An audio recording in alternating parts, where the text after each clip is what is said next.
স্কুলে চাকরি দেওয়ার নাম করে প্রতারণার অভিযোগ এক শিক্ষিকার বিরুদ্ধে। টাকা দেওয়ার প্রলোভন দেখিয়ে অভিযুক্তকে ধরল প্রতারিতরাই। ঘটনাটি ঘটেছে নদিয়ার রানাঘাটে। পুলিশ জানিয়েছে ধৃতদের নাম উজ্জ্বল মিত্র ও সোমা দে। এর মধ্যে উজ্জ্বল শান্তিপুরের ফুলিয়ার বাসিন্দা, আর সোমা হাঁসখালীর সূর্যপুর প্রাথমিক স্কুলের শিক্ষিকা। অভিযোগ, সোমা উজ্জ্বল বিভিন্ন কোচিং সেন্টারগুলির আশেপাশে ঘুরে বেড়াতেন, টার্গেট করতেন বেকারত্বের জ্বালায় পুড়তে থাকা যুবক যুবতীদের। কথায় কথায় আলাপ জমিয়ে প্রথমে তাদের বিশ্বাস অর্জন করে তারপর চাকরি দেওয়ার নাম করে তাদের থেকে লক্ষ লক্ষ টাকা হাতিয়ে নিতেন দুজনে। 2 বছর আগে এনার সঙ্গে আমার কোচিং সেন্টার থেকে পরিচয় হয়। সেই সূত্রে কাগজপত্র এবং নগদ 1 লক্ষ টাকা এনার হাতে দেওয়া হয়, চাকরি দেবে এই হিসেবে। আমার কাছে ভুয়া একটা ইমেল পাঠাই। ওই ইমেলের থ্রুতে দেখলাম যে আমার নামের সমস্ত লেটার স্মল লেটারের। সেই থেকে আমি বুঝতে পারলাম যে এটা পুরোটাই ভুয়া। পুলিশ সূত্রে দাবি, উজ্জ্বল নদিয়া মুর্শিদাবাদের বিভিন্ন জায়গায় বাড়ি ভাড়া নিয়েছিলেন, কিন্তু কোথাও তিনি নিজের আসল নাম বলতেন না।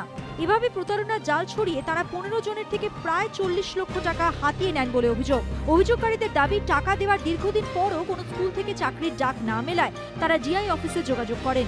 সেখান থেকে জানানো হয় পুরো বিষয়টি ভাওতা। সবারই বেকারত্ব জ্বালা আছে, ঠিক আছে। ওই জন্য আমরা মনে করেছিলাম যে না, যদি চাকরি মাকরি হয় 4.5 লাখ টাকা মতো দিয়েছিলাম। তো আমরা আগে থেকে খোঁজ পেয়ে যাই যে এটা পুরো ভুয়ো। আমরা চাই যে ওর উপযুক্ত শাস্তি হোক। এরপর প্রতারিতরা মিলে এই অভিযুক্ত উজ্জ্বল ও সোমাকে ধরার ছক কষেন। এই ঘটনার পর যারা প্রতারিত হয়েছেন তারা মূল অভিযুক্ত এবং তার সাকরেতকে রানাঘাট থানার পুলিশের হাতে তুলে দিয়েছে।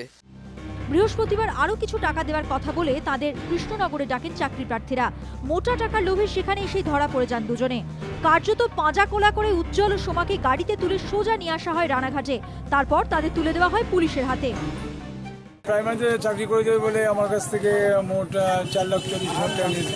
ইমেল দিয়ে দিয়েছিল, সেই ইমেলটা নিয়ে আমরা ডিআই অফিসে জানতে পারি ওটা ভুয়ো। কিছুদিন আগে কলকাতা পুরসভায় চাকরি দেওয়ার নাম করে টাকা হাতিয়ে নেওয়ার অভিযোগ ওঠে নদিয়ার গয়েশপুরের বাসিন্দা এক ব্যক্তির বিরুদ্ধে। কিছুদিন যেতে না যেতেই সেই নদিয়াতেই ফের সামনে এলো একই কায়দায় প্রতারণার অভিযোগ। সুজিত মণ্ডলের রিপোর্ট, এবিপি আনন্দ, নদিয়া।